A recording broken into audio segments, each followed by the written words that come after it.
Shalom, Bapak Ibu jemaat terkasih, puji Tuhan, di hari yang baru, kembali saya berharap kita tetap semangat, tetap optimis, karena hari ini adalah hari yang dijadikan Tuhan bagi kita. Kembali, bagian firman Tuhan yang akan kita renungkan bersama-sama, masih melanjutkan apa yang sudah kita pikirkan. Di renungan saya sebelumnya, diambil dari Lukas pasal yang ke-9, ayat 1-17, tapi kita akan hanya membaca ayat 1 sampai ayat yang ke-6 saja. Demikian firman Tuhan dengan judul perikop Yesus mengutus ke-12 murid.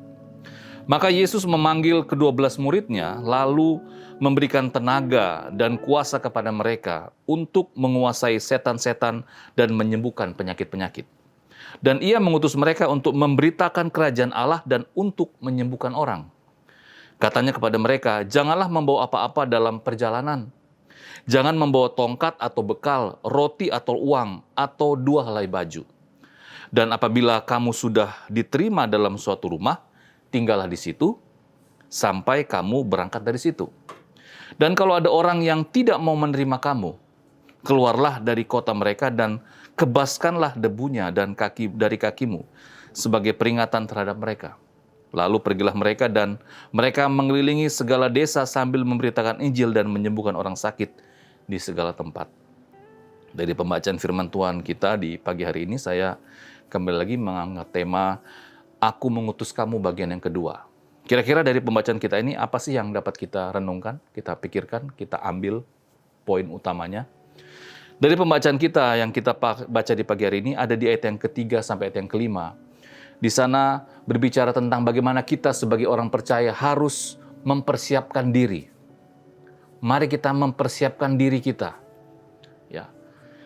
Dalam poin yang pertama, di renungan sebelumnya saya berkata bahwa sekali lagi mengingatkan kita tentang tugas tanggung jawab kita, bahwa kita diutus untuk memberitakan Injil keselamatan. Oleh sebab itu, bagian yang kedua ini, saya berbicara tentang mari kita mempersiapkan diri kita. Kalau kita berbicara tentang konteks kita di negara kita Indonesia, ada 34 provinsi, lalu Indonesia mungkin sudah hampir menembus 300 juta nanti dalam beberapa tahun ke depan, 300 juta penduduk. Ya, meskipun dalam situasi seperti ini banyak yang meninggal karena pandemi, tapi penambahan jumlah penduduk sangat drastis sekali. Bahkan di negara kita terkenal mayoritas adalah saudara-saudara kita Muslim. Lalu dengan berbagai macam populasi yang ada, profesi yang ada, lalu usaha-usaha penginjilan yang ada. Tetapi dari fakta-fakta yang kita sudah ketahui bersama-sama tentang Indonesia, yang menarik bahwa kita adalah bagian dari Indonesia. Kita adalah warga negara Indonesia, tinggal bersama-sama berdampingan dengan orang-orang yang belum menerima Kristus sebagai Tuhan dan Juru Selamat pribadi. Oleh sebab itu, apa yang harus kita persiapkan? Yang pertama, mari kita persiapkan hati kita. Ada di ayat yang ketiga di sana. Kesiapan hati yang paling utama, Bapak Ibu Saudara terkasih. Sehingga Tuhan Yesus berpesan jangan membawa kebutuhan pribadi dan seterusnya. Yang cenderung membuat murid ragu-ragu gitu. Kadang-kadang kalau kita untuk tugas-tugas penting begitu, kadang-kadang kita banyak prepare-nya segala macam.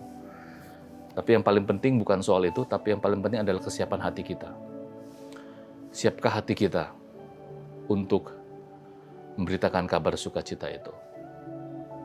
Yang kedua, mari kita siapkan mental kita. Ada di ayat yang kelima. Dan dikatakan, dan kalau ada orang yang tidak mau menerima kamu, kita harus siap mental dulu ternyata dalam memberitakan kabar sukacita. Bapak Ibu jemaat terkasih, kiranya firman Tuhan di pagi hari ini kembali dapat mendorong kita semua bahwa sekali lagi bahwa panggilan untuk memberitakan Injil Kerajaan Allah adalah tugas kita. Oleh sebab itu mari kita mempersiapkan diri kita. Mempersiapkan diri kita dengan sebaik-baiknya. Mari kita berdoa. Bapak Surgawi, terima kasih. Kami kembali lagi diingatkan tentang tugas tanggung jawab kami sebagai orang percaya, yaitu memberitakan Injil keselamatan. Oleh sebab itu Bapa, mampukan kami agar dalam kehidupan kami sebagai orang percaya, kami sungguh-sungguh mempersiapkan kehidupan kami, hari lepas hari, mempersiapkan kehidupan kami dengan sebaik-baiknya. Sehingga kami saat ada kesempatan untuk menyampaikan Injil keselamatan itu, kami siap. Terima kasih Bapa. Di sisi lain juga kami saat mempersiapkan diri, itu tandanya kami juga mempersiapkan diri untuk menanti kedatangan-Mu yang kedua kali. Oh, terima kasih Tuhan Yesus. Kami sekali lagi bersyukur untuk hari ini, dan biarlah hari ini kami warnai dengan semangat, optimisme, karena Tuhan begitu mengasihi kami. Ini doa kami Bapa, di dalam nama Tuhan Yesus, kami sudah berdoa dan bersyukur kepadamu. Amin.